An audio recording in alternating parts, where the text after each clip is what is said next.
Good day to all of you. उम्मीद करता हूँ कि आप लोग सब ठीक से होंगे।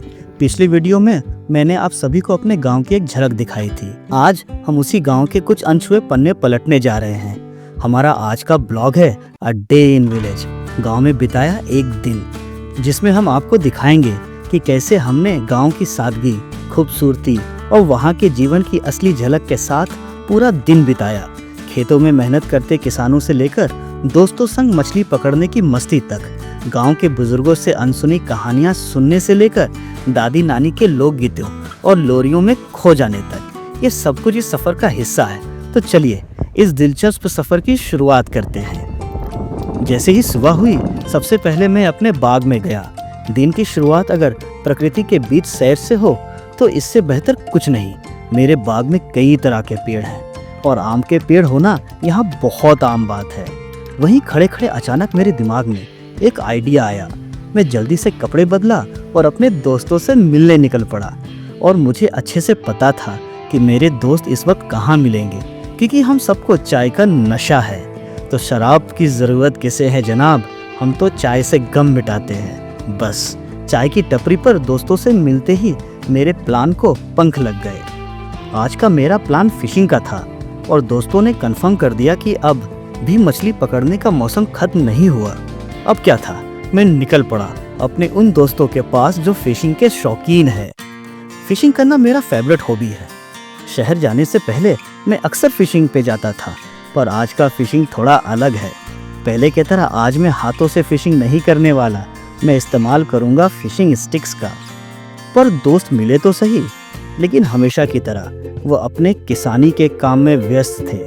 मैं वहाँ काफ़ी देर तक बैठा रहा और देखा कि वे अपने हीरा और मोती नामक बैलों की मदद से दलहनी फसलों की गहाई कर रहे थे। अगर इंग्लिश में बोले तो थ्रेशिंग ऑफ लेगुमिनियस क्रॉप कहते हैं। धूप में घंटों मेहनत करने वाले इन लोगों के संयम को सलाम। मैंने उन्हें परेशान करना एकदम सही नहीं समझा और निकल पड़ा अपने दूसरे साथियों के पास। अक्सर मैं इन्हीं लोगों के साथ फिशिंग पे जाता हूँ। अब बारी थी फिशिंग की तैयारी करने की। मेरी फिशिंग स्टिक की हालत मेरे इस टूटी चारपाई जैसी थी। और हो भी क्यों ना, सालों बाद जो निकली थी, हमने चारपाई पर डेरा जमाया और अपनी लाचार फिशिंग रॉड की मरम्मत शुरू की। थोड़ी मेहनत के बाद ये शिकार के लायक हो गई, लेकिन चारपाई की हालत में कोई सुधार नहीं आया। शायद किसी और दिन उस पर ध्यान देंगे। अब समय था सफर पे निकलने का। हमारी मंजिल थोड़ी दूर थी, लेकिन खेतों की पगडंडियों पर चलने का अपना ही रोमांच होता है। जहाँ तक नजर जाती हरी भरी जमीन फैली थी, दूर दूर तक कोई शहर की भाग दौड़ नहीं। कुछ ही देर में हम नदी किनारे पहुंचे और बिना समय गवाए चारा डाल दिया। अब बारी थी इंतजार करने की। फिशिंग में संयम बहुत जरूरी है। कभी कभी तो पूरा दिन बीत जाता है, फिर भी कुछ हाथ नहीं आता। गांव में बिताए वो दिन जब भी याद करता हूँ तो एक अजीब सी मुस्कान चेहरे पे आ जाती है।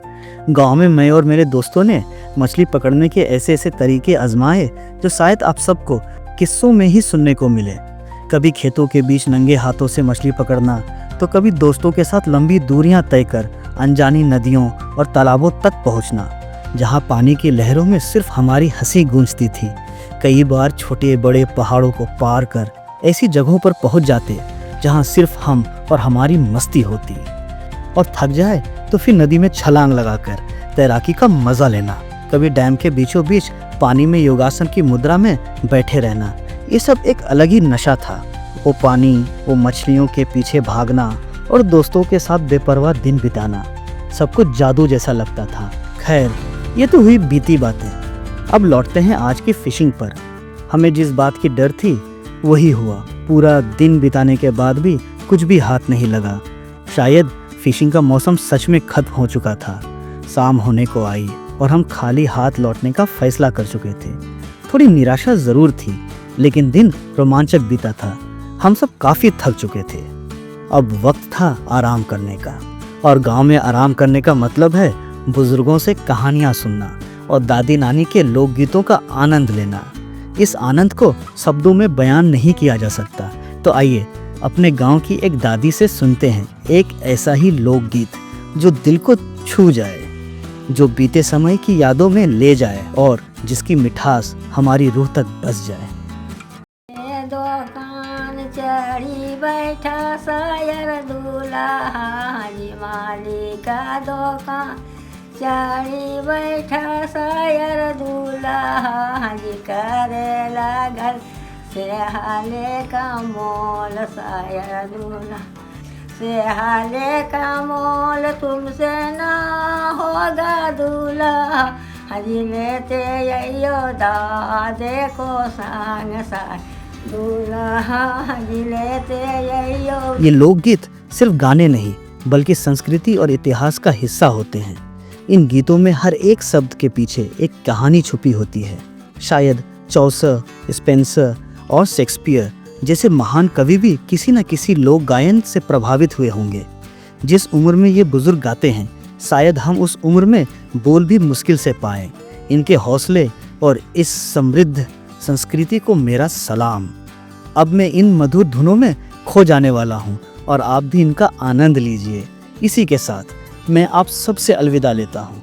जल्द ही फिर मिलेंगे एक नए ब्लॉग के साथ। तब तक के लिए अलविदा। देखी माली डरना साहेब ज्यादा बना माँ तू डरू माली जी हरियाला बना मैं तो राजे का बेटा साहेब ज्यादा बना।